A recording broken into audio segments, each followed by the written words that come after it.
dans l'église, il y a beaucoup de chrétiens qui visitent l'église, mais qui ne rencontrent jamais Dieu. Bien-aimé, comment quelqu'un qui connaît Dieu peut continuer à faire la même chose, les mêmes péchés?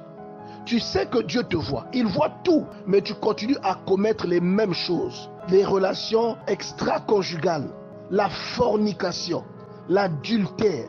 Tu continues à te masturber, tu continues à voler, à mentir, à faire du commérage, à médire, à maltraiter. Comment est-ce que c'est possible? Et moi, je pense qu'une personne qui réellement a entendu parler de Dieu, mais qui ne change pas son caractère, cette personne ne craint pas Dieu. Et je pense que cette personne n'a pas la foi en Dieu. Tu ne peux pas ne pas craindre Dieu. Une personne que tu es supposé craindre. Tu dis Dieu. Est-ce que nous connaissons la définition du mot Dieu, bien-aimé dans le Seigneur? Il est tout puissant. Il est omniprésent. Ça veut dire que tous les détails de notre vie, il les voit.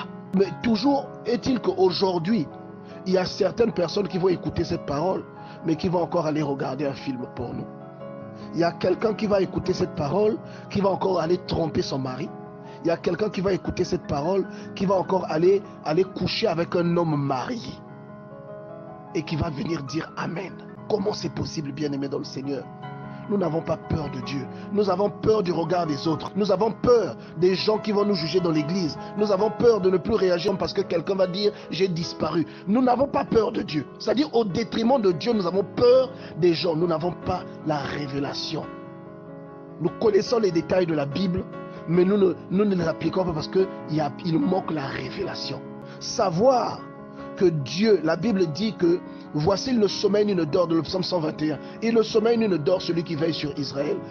Tu peux connaître cette parole, mais si cette parole, la profondeur ne t'est pas révélée, tu n'appliqueras jamais conformément à ce que cette parole dit. Tu ne considéreras réellement jamais cette parole.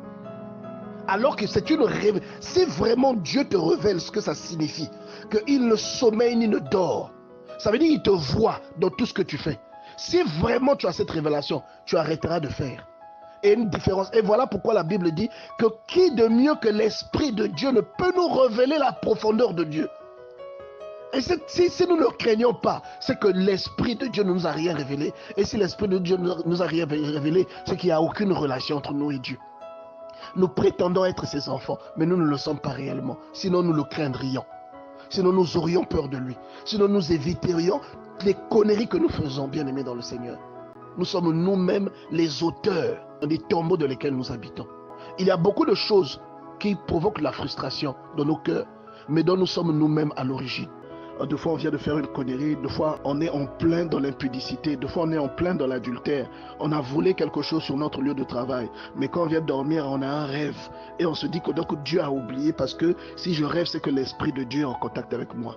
Les dons et les appels sont sans repentance. Même quand Dieu avait rejeté Saül, Saül était toujours roi. Jusqu'au moment où Dieu avait prévu de le retirer, il était roi. Et David avait reconnu l'onction de Dieu sur Saül, quand bien même Dieu avait dit qu'il avait rejeté Saül et que c'est David qui l'avait choisi. David avait refusé de porter la main sur Saül à cause de l'onction de Dieu. Donc ce n'est pas parce que vous avez une onction, que vous avez un don, que ça veut dire que Dieu est en accord avec vous. Même Pharaon, qui ne connaissait pas Dieu, il a eu une vision. Dieu lui a parlé d'Abraham à cause de Sarah. Abimelech, Dieu lui a parlé de la femme d'Isaac. Pharaon toujours, Dieu lui a parlé de la famine qui allait frapper toute la terre. Il aurait pu montrer cette vision à Jacob, mais il a montré à Pharaon qui ne connaissait pas Dieu.